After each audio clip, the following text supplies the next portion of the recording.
Hello students, आज की class में हम लोग 9th का फिज़िक्स प्रारंभ करने जा रहे हैं। और फिज़िक्स का जो पहला आपका लेसन है वो है गति, यानी कि मोशन। तो आप सभी विद्यार्थियों से मेरा रिक्वेस्ट है कि जो भी 9वीं के विद्यार्थी हैं उन सभी को आप मैसेज कर दें, बता दें, और आप सभी इस चैनल को सब्सक्राइब कर लें कि जब भी कोई वीडियो अपलोड होगा तो उसका मैसेज नोटिफिकेशन आप तक चला जाएगा और आप वहाँ से पढ़ सकते हैं। दूसरी चीज़ ये कि जो भी मैं पढ़ाऊँगा उसे आपको अपने कॉपी में लिखना है। वीडियो को अच्छे से देखिए, एक बार नहीं आप 2 बार देखिए, और उसे अपनी कॉपी में लिखिए।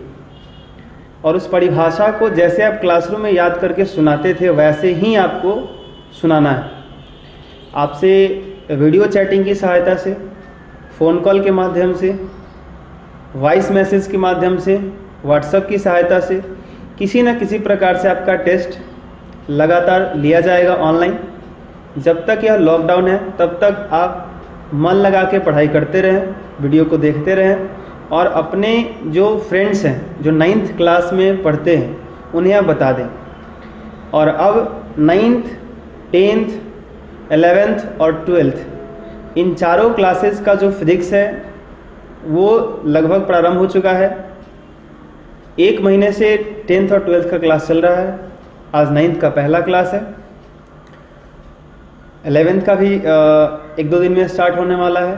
तो सभी लोग जुड़ जाएं और रेगुलर आप पढ़ाई करें। तो चलिए स्टार्ट करते हैं। 9th का जो हमारा विषय है फिज़िक्स, उसका पहला लेसन गति। तो सबसे पहले हम यही समझ लेते हैं कि फिज़िक्स होता क्या है, भौतिकी कहते किसे हैं। फिज़िक्स के विषय में थोड़ी सी जानकारी हमें होनी चाहिए, क्योंकि हम उसी चीज़ को यदि पढ़ रहे हैं तो हमें उसके विषय में जानकारी होनी चाहिए।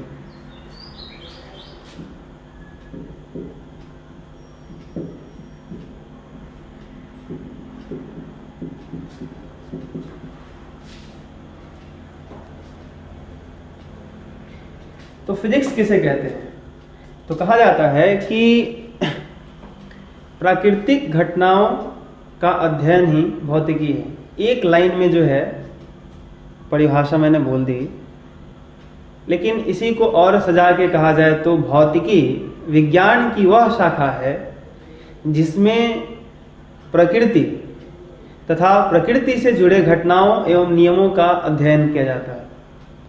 Physics is that branch of science in which we study about the nature and the phenomena of nature। बहुत सारे ऐसी घटनाएं होती हैं, बहुत सारे ऐसे इवेंट्स होते हैं जो नेचुरल होते हैं, प्राकृतिक होते हैं। जो प्राकृतिक का मतलब क्या है? प्राकृतिक का मतलब है स्वतः, अपने आप।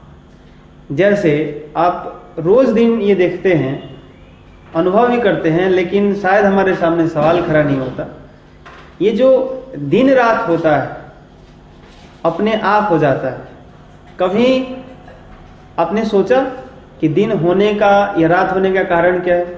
जब इसके पीछे आप कारण को ढूंढेंगे तो आपको मालूम चलेगा कि दिन और रात होने के पीछे कारण ये है कि पृथ्वी अपने अक्ष पे 24 घंटे में एक बार घूर्णन कर जाती, घूर्णन गति करती है।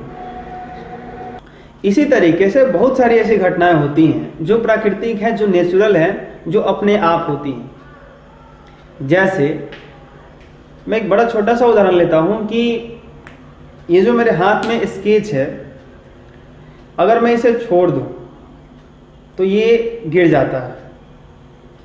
तो हो सकता है आपके दिमाग में ये बात आए कि सर जब आप छोड़ेंगे तो ये तो निश्चित रूप से गिरेगा।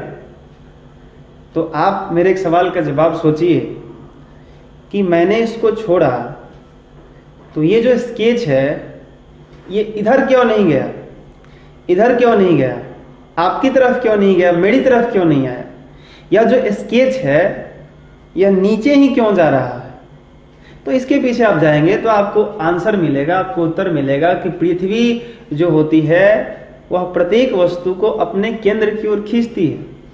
और इसके विषय में न्यूटन बाबा ने हमें बताया, सर आइजैक न्यूटन, जिन्हें विज्ञान के पिता का एक जो है सो कि सम्मान मिला है।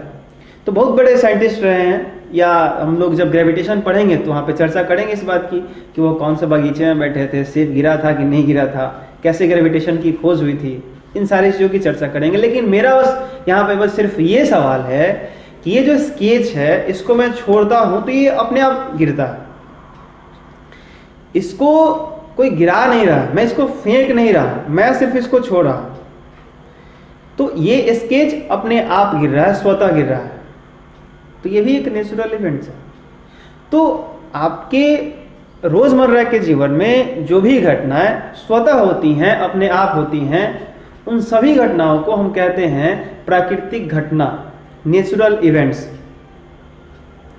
आप एक चीज गौर करते होंगे कि कभी कभी भूकंप आ जाता है, कभी सुनामी आ जाती है, कभी जो है सो कि क्या बोलते हैं उसको, अभी यार अभी दिमाग में था,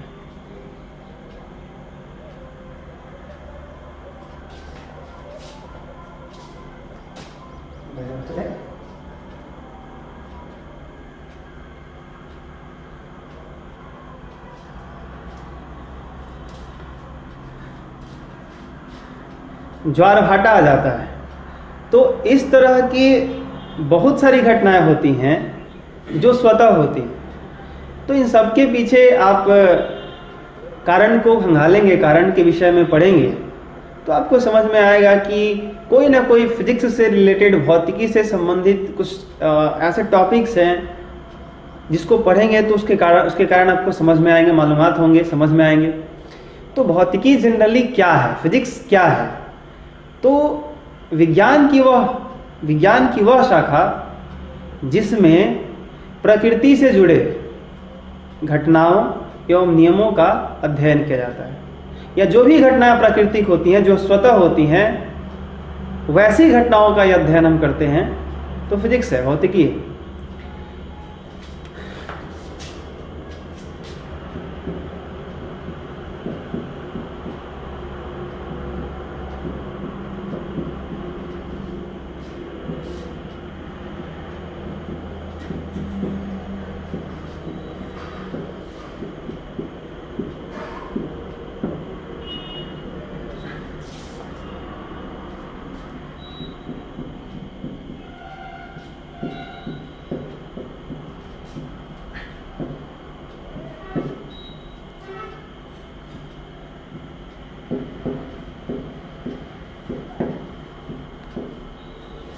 भौतिकी विज्ञान की वह शाखा है जिसमें प्रकृति से जुड़े घटनाओं एवं नियमों का अध्ययन किया जाता है।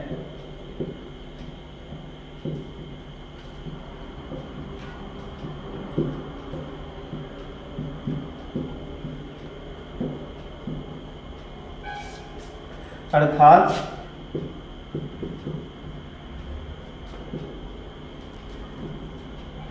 विज्ञान की वह शाखा जिसमें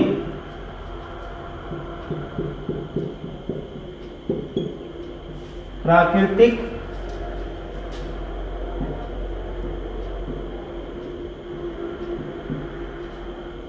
घटनाओं का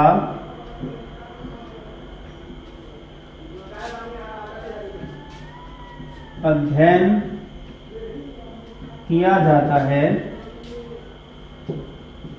कॉमा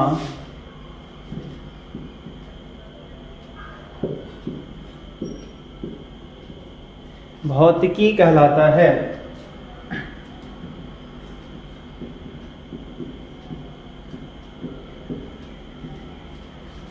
तो तो ये जनरली जो है फिजिक्स का डेफिनेशन है, भौतिकी की परिभाषा है और भौतिकी को समझने का तरीका। तो जो भी आप फिजिक्स में टॉपिक पढ़ेंगे, चैप्टर पढ़ेंगे, वो कहीं ना कहीं वैसी घटनाओं से जाकर के संबंधित होता है, रिलेट होता है, जो नेचर से किसी न किसी रूप में संबंधित है, प्रकृति से कहीं ना कहीं संबंधित है। तो इस नेचर के बारे में आप स्टडी कर रहे हैं, नेचर के बारे में पढ़ रहे हैं, नेचर से रिलेटेड कुछ इवेंट्स हैं, कुछ फिनोमेनाज हैं, उसको आप स्टडी कर रहे हैं, तो आप फिजिक्स पढ़ रहे हैं, आप भौतिकी पढ़ रहे हैं। तो इस भौतिकी को पढ़ने का जो हमारे पास जरिया है, जो रास्ता है, वो क्या है? तो वो है हमारे पास भौतिक राशियाँ। अब बहुत सारी ऐसी घटनाएं हैं, उसके पीछे कारण को समझना है।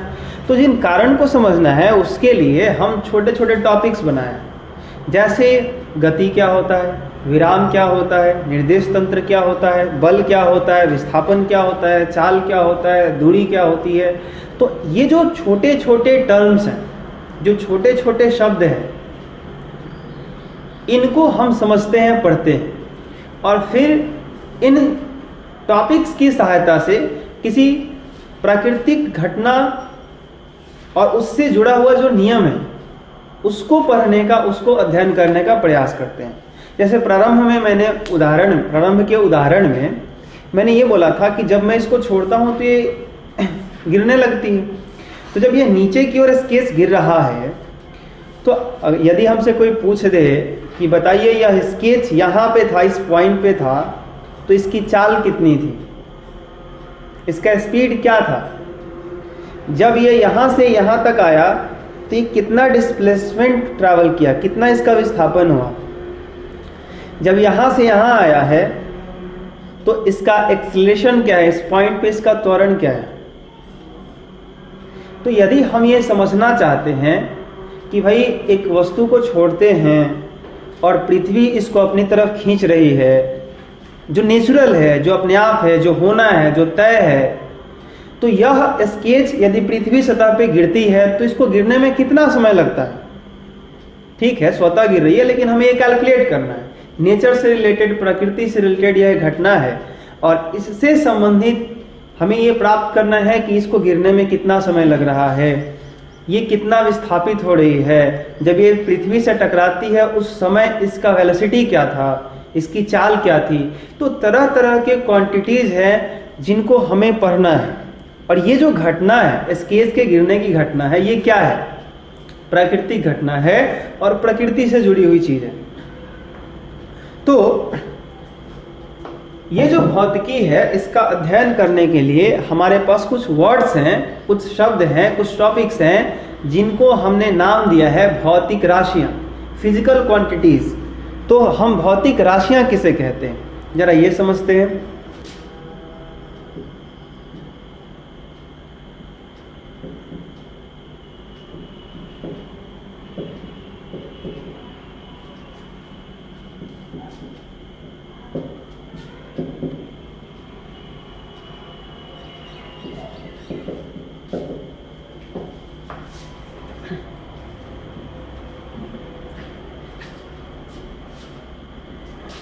भौतिक राशियां, फिजिकल क्वांटिटीज, ये क्या होता है?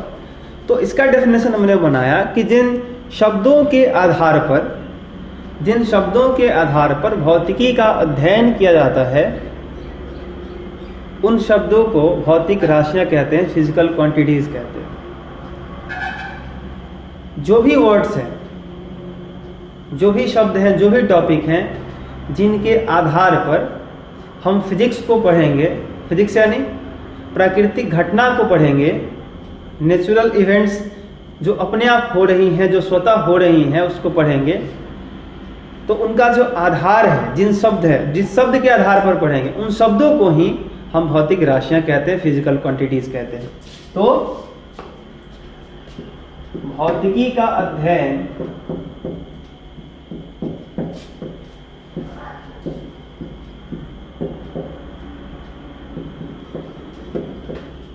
जिन शब्दों के आधार पर किया जाता है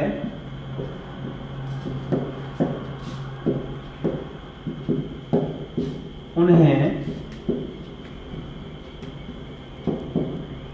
भौतिक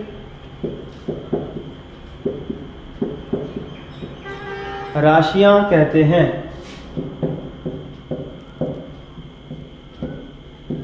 जैसे मैं उदाहरण के लिए कुछ ले रहा हूं, उदाहरण के तौर पर मैं यहाँ पे कुछ लिख देता हूं, जैसे कि दूरी। यह एक भौतिक राशि है, एक फिजिकल क्वांटिटी है, फिजिक्स से जुड़ा हुआ एक क्वांटिटी है जिसके विषय में हमें पढ़ना है। 4 समय। सोचिए समय के विषय में, समय क्या है, किस तरह से बदलता है, अपने आप बदलता है या किसी पर डिपेंड करता है, ये नेचुरल है या किसी मानव के हाथ में है, तो इसके विषय में सोचिए। ये सारी चीज़ें जो हैं, दूरी, चाल, समय, बहुत सारी क्वांटिटीज हैं, वेग, बल, विद्युत धारा,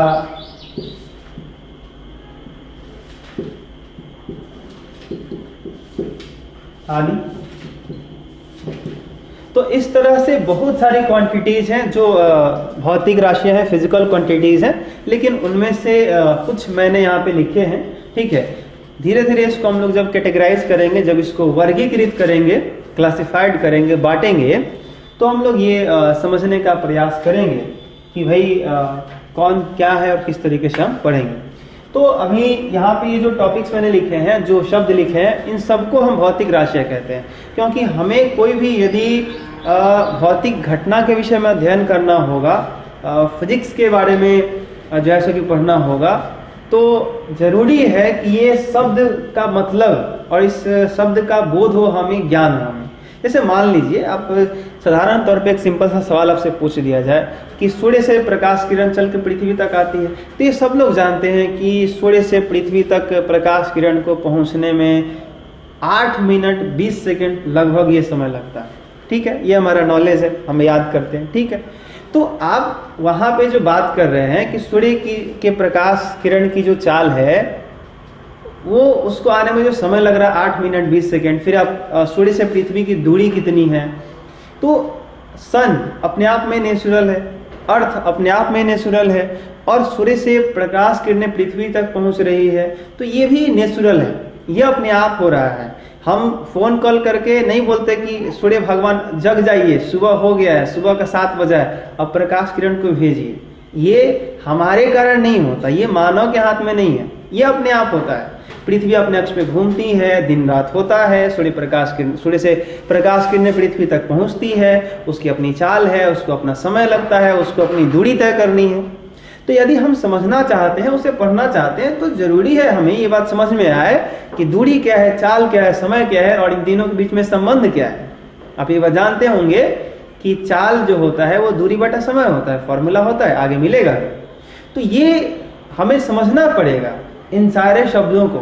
जब ये समझ जाएंगे तो इन्हीं के आधार पर हमें प्राकृतिक घटना समझ में आ जाएगा, और प्राकृतिक घटना का अध्ययन ही तो फिजिक्स है, तो हम फिजिक्स पढ़ लेंगे। तो भौतिकी का अध्ययन जिन शब्दों के आधार पर किया जाता है, उन्हें ही हम भौतिक राशियां कहते हैं, फिजिकल क्वांटिटीज कहते हैं। ओके, ठीक है। देखिए, अब जो फिजिकल क्वांटिटीज है, जो भौतिक राशि है, इनको हम सामान्य तौर पे 2 रूप में वर्गीकृत करते हैं। ठीक है, जनरली हम इसको 2 रूप में वर्गीकरण करते हैं। इसका एक को कहते हैं अदिश राशि, जिसका इंग्लिश है स्केलर क्वांटिटीज, और दूसरा है सदिश राशि, इसे कहते हैं वेक्टर।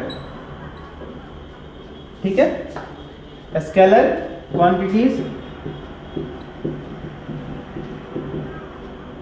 और यहां पे वेक्टर क्वांटिटीज।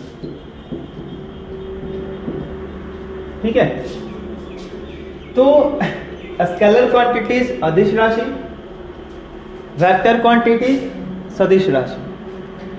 तो ये जितने भी फिजिकल क्वांटिटीज है, जितने भी भौतिक राशि होते हैं, जितने भी फिजिक्स से रिलेटेड शब्द होते हैं, उन्हें हम जनरली दो वर्गों में बांटते हैं, एक को अदिश बोलते हैं, दूसरे को सदिश बोलते हैं। और ये वर्गीकरण का कारण ये है कि कुछ ऐसे फिजिकल क्वांटिटीज हैं जो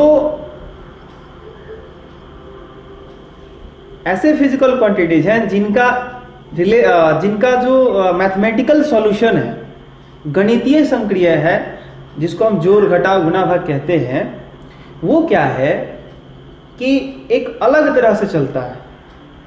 और कुछ ऐसे फिजिकल क्वांटिटीज हैं जिनका जोड़ घटाव गुणा भाग अलग तरीके से चलता है। तो जब हम कैलकुलेट करते हैं, कैलकुलेशन करना चाहते हैं, तो होता ये है कि हम ये पाते हैं कि कुछ ऐसे फिजिकल क्वांटिटीज हैं जो अपने डायरेक्शन पे, दिशा पर निर्भर करते हैं, और कुछ ऐसे क्वांटिटीज हैं, कुछ ऐसे राशि हैं जो अपने डायरेक्शन पे डिपेंड नहीं करते हैं। तो हमने इनको दो वर्गों में बांटा। तो बांटने का कारण क्या है? तो कारण यह है कि इनकी परिभाषा जो है, इनका जो डिपेंडेंसी है, जो इनकी निर्भरता है, वो अलग अलग तरीके से है। जैसे मैं छोटा सा एग्जांपल आपको देता हूं, आपको समझ में आएगी ये बात। मैं आपसे एक सवाल अगर पूछूं कि 5 kg का कोई सामान है, जैसे मान लीजिए कि ये 5 kg का है और ये 2 kg का है, और मैंने इन दोनों को एक बंडल बना दिया, बांध दिया। अब मैं पूछूं आपसे कि ये कितने kg का है, तो आप कहेंगे 5 kg का ये था, 2 kg का ये था, 7 kg हो जाएगा। तो मैं बोलूँगा सही है। फिर मैं आपसे पूछूं कि 4 घंटा आपने पढ़ाई की और फिर आपने 2 घंटे पढ़ाई की, तो आपने कितनी देर पढ़ी? तो आप कहोगे सर 4 घंटा 2 घंटा, मैंने 6 घंटे पढ़ाई की। वैसे आप 6 घंटा पढ़ते नहीं, आपको पढ़ने चाहिए। आप अगर 9th क्लास में हैं तो 9 घंटे पढ़ने चाहिए। हमारे एक सर हुआ करते थे, वो कहा करते थे कि जो विद्यार्थी जिस वर्ग में है, कम से कम उसे उतनी देर पढ़नी चाहिए। ठीक है? तो इसमें जो छोटे बच्चे होते हैं थोड़ा सा खुश हो जाते हैं कि चलो अच्छा है कि मैं तीसरी क्लास में हूँ तो मुझे 3 घंटा पढ़ना है, मैं प्रथम क्लास में हूँ तो भाई मुझे 1 घंटा है, और जो LKG और नर्सरी में होते हैं उन्हें लगता है कि मुझे पढ़ना ही नहीं।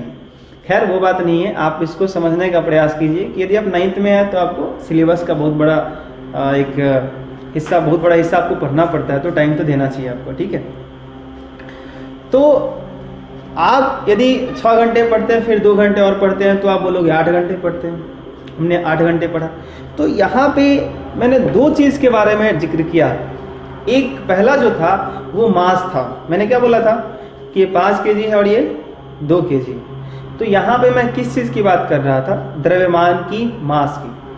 जो दूसरा मेरा एग्जाम्पल था उसमें ये था कि आप जो पढ़ाई कर रहे हैं, एक 6 घंटा और एक 2 घंटा, तो 8 घंटे, या शायद 4 या 2 करके था जो भी। तो एक टाइम को लिया मैंने, समय के विषय में कुछ क्वेश्चन पूछे आपसे, और एक मैंने पूछा द्रव्यमान से रिलेटेड, मास से संबंधित। अब जो मेरा सवाल है वो ये है कि ये जो एक डस्टर है, एक वस्तु है, इस पर इधर से मैं 5 न्यूटन का बल लगाता हूँ। 5 न्यूटन का, इस बात को समझिएगा। मैं न्यूटन क्यों बोल रहा हूँ? जैसे आप दुकान पे जाते हैं और किसी भी चीज़ को द्रव्यमान के रूप में खरीदते हैं तो बोलते हैं 5 kg। तो kg क्या है? kg आपको समझाता है कि भाई आप मास की बात कर रहे हो, द्रव्यमान की बात कर रहे हो। सेकंड बोलते हो, मिनट बोलते हो, घंटा बोलते हो, तो ये समझ में आता है कि आप टाइम की बात कर रहे हो, समय की बात कर रहे हो। तो जो यूनिट्स होते हैं वो आपको इंडिकेट करते हैं कि आप कौन सी राशि के विषय में बात कर रहे हो। ठीक है? इस पे आएंगे हम लोग। ठीक है? फिर भी अभी आप ध्यान दीजिए, यहाँ पे इस डस्टर पे इधर से मैं 5 न्यूटन का फोर्स लगा रहा हूं। न्यूटन बल का मात्रक है। जब भी न्यूटन है मात्रक के रूप में, तो आप समझिएगा बल की बात हो रही है, फोर्स की बात हो रही है। तो इस डस्टर पे 5 न्यूटन का बल, फोर्स अप्लाई हो रहा है इधर से। ठीक है?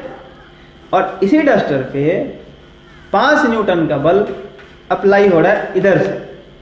ठीक है? 5 न्यूटन इधर से इधर, इस डायरेक्शन में, और 5 न्यूटन इधर से इस डायरेक्शन में। दोनों तरफ से 5-5 न्यूटन का जो फोर्स है वो अप्लाई हो रहा है इस डस्टर पे। अब एक छोटे बच्चे से जो 5-6 क्लास में पढ़ते हैं, या यदि अभी आप स्केलर और वेक्टर को नहीं जानते होंगे, तो सामान्य रूप से आपसे पूछा जाए कि बताइए इस डस्टर पे हमने कितना बल लगाया, टोटल बताना है आपको। तो आप तुरंत बोल देंगे सर 5 न्यूटन इधर से या 5 न्यूटन उधर से, टोटल मिला के 10 न्यूटन हो गया। लेकिन आप यहाँ गलत हो जाएंगे, आपका आंसर यहाँ पे गलत हो गया। 10 न्यूटन आपने बल नहीं लगाया।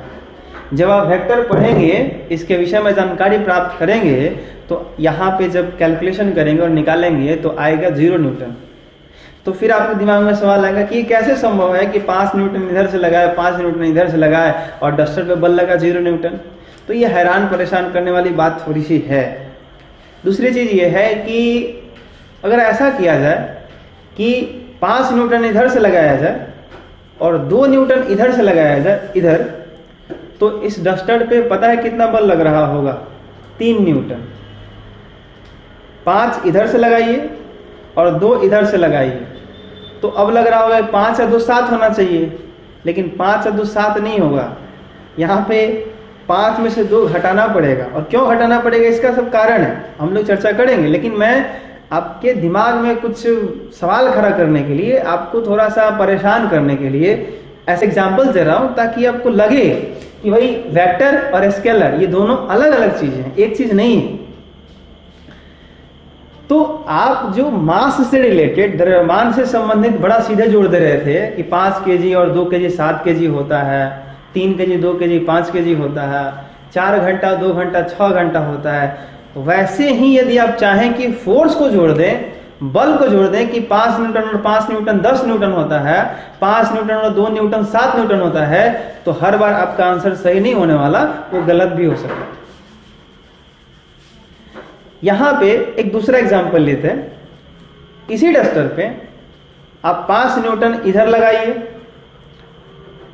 और 2 न्यूटन फिर इधर लगाइए, मतलब दोनों एक ही दिशा में। 2 लोग हैं, मान लीजिए यहाँ पे एक वस्तु है, एक ब्लॉक है, और एक आदमी 5 न्यूटन के बल से इसको धकेल रहा है, पुश कर रहा है, और एक आदमी 2 न्यूटन के बल से उसको पुश कर रहा है, धकेल रहा है। तो अब आपसे पूछा जाए कि इस ब्लॉक पे, इस वस्तु पे, इस डस्टर पे कितना फोर्स लग रहा है, तो यहाँ पे 5 न्यूटन और 2 न्यूटन को आप सीधे जोड़ेंगे, 7 न्यूटन बोलेंगे तो सही भी हो सकता है। तो माजरा क्या है, मामला क्या है, ऐसा क्यों हो रहा है, कहीं सही कहीं कभी गलत, ऐसा क्यों हो रहा है? तो गौर कीजिए, इस बार मैंने क्या किया है, दोनों फोर्स को एक ही डायरेक्शन में रखा है। 5 न्यूटन भी इधर था और 2 न्यूटन भी इधर था, दोनों का डायरेक्शन सेम था, तो इसलिए वो सीधे ऐड करोगे तो सही मिल जाएगा। यहाँ से कैलकुलेशन भी करेंगे वेक्टर अलजेब्रा से तो सही मिलेगा। तो यहाँ पे थोड़ा सा आप समझिए इस बात को कि जो वेक्टर क्वांटिटी होते हैं, जो सदिश राशि होते हैं, उनका जो गणितीय प्रक्रिया होता है वो एक अलग तरह से होता है, वो एक अलग तरह से उनकी डिपेंडेंसी होती है, वो डायरेक्शन पे डिपेंड करते हैं। पहली बार क्या था, 5 न्यूटन इधर 5 न्यूटन इधर, रिजल्ट क्या था, 0 न्यूटन। आप खुद सोचिए कि आप जब इधर से 5 न्यूटन इधर से 5 न्यूटन लगाओगे 10 न्यूटन, तो फिर ये कहाँ जाएगा? अब दिमाग में इसका आंसर खोजो, ये कहीं जाएगा क्या? तो ऐसे आप नॉर्मली छोड़ दो तो कहीं नहीं जा रहा है, और दोनों तरफ से बराबर बल लगाने में भी कहीं नहीं जा रहा है। तो यहाँ आपसे पूछा जाए कि कितना बल लगा, तो 0। तो भाई ऐसे भी लगा रहे हैं फिर भी ये कहीं नहीं जा रहा है, तो कितना बल लगा रहे हैं, 0। तो कहने का मेरा मतलब ये है कि जो फोर्स है, जो बल है, वह अपने डायरेक्शन पे डिपेंड करता है, अपने दिशा पर निर्भर करता है कि आप बल लगा रहे हैं तो किस दिशा में लगा रहे हैं, ये बहुत जरूरी चीज है।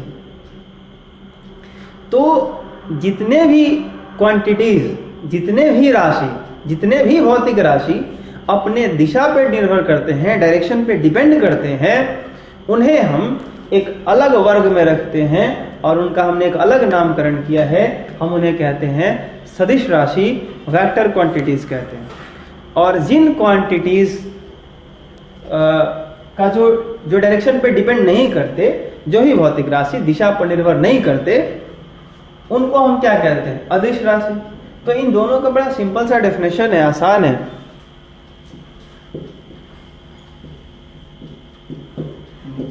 क्या कहा जाए,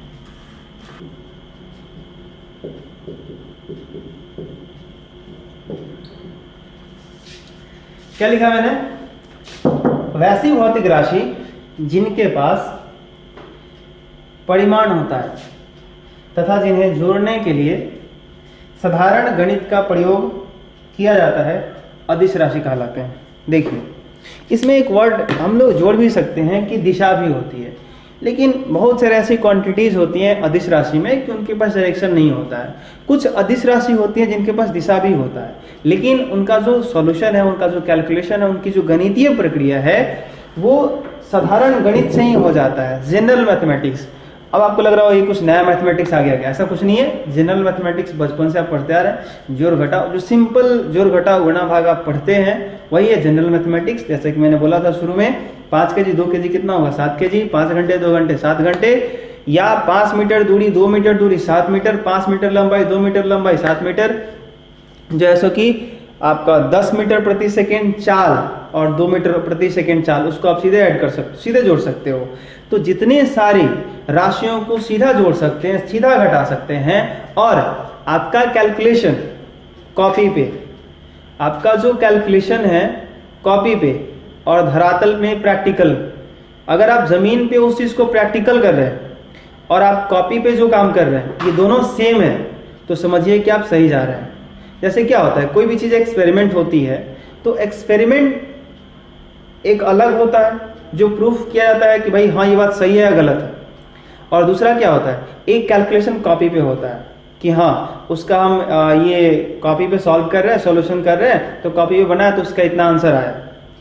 जैसे एग्जांपल देते हैं कि एक बस है जो 10 मीटर प्रति सेकंड की चाल से 5 सेकंड तक चलती है, तो कितनी दूरी तय करेगी? तो आप कॉपी पे निकाल सकते हो कि दूरी बराबर चाल गुना समय करके फटाक से डिस्टेंस निकाल लोगे, लेकिन आप उसी चाल से उतनी ही देर तक कोई गाड़ी चला के देखिए, क्या सच में वह गाड़ी उतनी दूर चलती है उतने टाइम में उसी स्पीड से जितना आपका कॉपी पे आया है?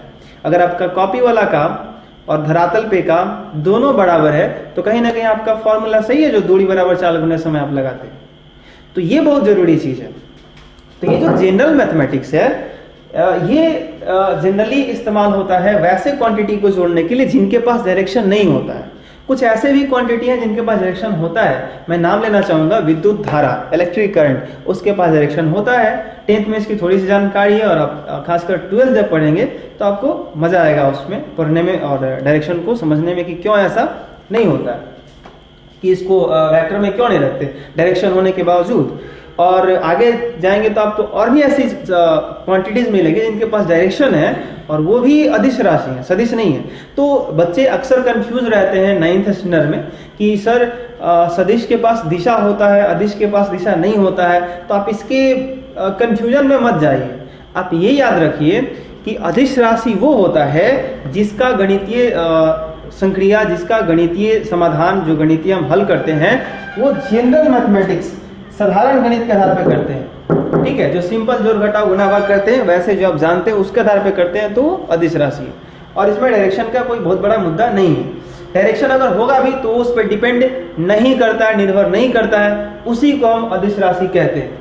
ठीक है, तो वैसी भौतिक राशि जिनके पास परिमाण होता है, जिन्हें जोड़ने के लिए साधारण गणित का प्रयोग करते हैं, उसे हम अदिश राशि कहते हैं। इसमें एक चीज बड़ा इंपॉर्टेंट है, परिमाण। ये आपका वेक्टर के परिभाषा में भी आने वाला है, तो मैं जरा इसका जिक्र करता हूँ कि परिमाण का मतलब क्या होता है, आप क्या समझेंगे जरा। ठीक है, थोड़ा सा मैं परिमाण के विषय में बताना चाहूंगा आपको। इसकी अंग्रेजी होती है मैग्नीट्यूड।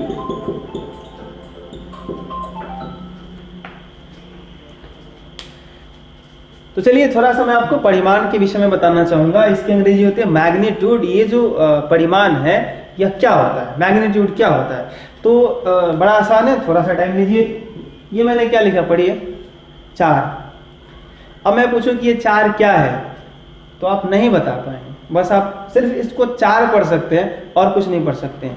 लेकिन जैसे ही इसके बगल में मैंने ऐसा कुछ लगाया, देखिए SEC सेकेंड, तो आप बोलोगे 4 सेकेंड, तो मैं बोलूं कौन सी राशि की बात हो रही है, तो तुरंत बोल दोगे सर टाइम।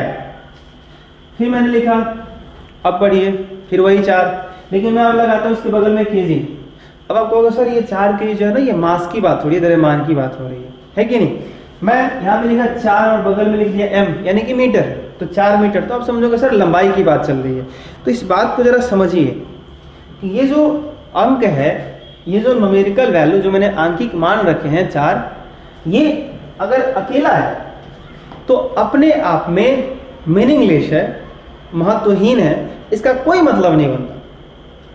आप इस नंबर की सहायता से सिर्फ किसी चीज को काउंट कर सकते हो, लेकिन आप किसी चीज को मेजर करते से बोलते हो कि हाँ 1 2 3 4। चार क्या है, एक है कि भाई क्या बोलते हैं, संख्या का डेफिनेशन हम क्या देते हैं कि संख्या एक ऐसी युक्ति है जिसकी सहायता से वस्तुओं को मापते, गिनते या चिन्हित करते हैं। ठीक है, बशर्ते इस बात को जरा समझिए कि 4 आप किसी चीज को काउंट कर रहे हैं तो फिर भी आपको बताना पड़ेगा कि वो क्या है। सिर्फ 4 आपको नहीं बता सकता कि किस चीज के बारे में बात करें, आपको बोलना पड़ेगा 4 किताब या 4 आम या सेब या 4 क्या। तो ये जो न्यूमेरिकल वैल्यू है ये सिर्फ ये बताएगा कि कितना, हाउ मच, बट इसके बगल में जो यूनिट होगा, इसके बगल में जो मात्रक होगा वो ये बताएगा कि ये क्या है। जैसे सेकंड लगाओगे तो वो टाइम हो जाएगा 4 सेकंड, यहाँ आप केजी लगाओगे तो मास को बताएगा 4 केजी, और यहाँ आप मीटर लगाओगे तो 4 मीटर हो जाएगा, वो लंबाई को बताएगा। तो यहाँ पे सेकेंड, केजी और ये मीटर, ये क्या है, तो इन्हें हम मात्रक कहते हैं, यूनिट्स कहते हैं, यूनिट कहते हैं, मात्रक। तो ये जो मात्रक है ये बताते हैं कि आप किस क्वांटिटी के बारे में, किस राशि के विषय में बात कर रहे हैं। अब एक काम करिए, इस न्यूमेरिकल वैल्यू को गायब कर दीजिए, आंकिक मान को हटा दीजिए, 4 1 2 5 कुछ भी मत रखिए, सिर्फ मात्रक लिखिए, सेकेंड, केजी, मीटर। तो लगेगा कि सेकेंड ठीक है, समय का मात्रक है, केजी द्रव्यमान का मात्रक है, मीटर लंबाई की मात्रक है। तो इनका जो अपना काम है ये बता सकते हैं कि भाई मैं किस राशि का मात्रक हूं, लेकिन कितना हूं अब ये नहीं बता सकते। कोई भी फिजिकल क्वांटिटी की जो यूनिट्स हैं, जो उसका मात्रक है, वो ये नहीं बता सकता कि कितने टाइम या कितना केजी, उसके बारे में बात चल रहा है। उसके लिए न्यूमेरिकल वैल्यू का होना, आंकिक मान का होना बहुत जरूरी है। तो ये जो परिमाण है, ये जो मैग्नीट्यूड, ये जो टर्म है, ये जो शब्द है, इसमें दोनों का होना बहुत जरूरी है, आंकिक मान भी और यूनिट्स भी। जब आंकिक मान अर्थात न्यूमेरिकल वैल्यू और मात्रक यानी कि यूनिट्स, जब दोनों एक साथ कंबाइन होते हैं, एक साथ आते हैं, तो उसका एक मीनिंग होता है, उसका एक मतलब होता है कि वह क्या है और कितना है।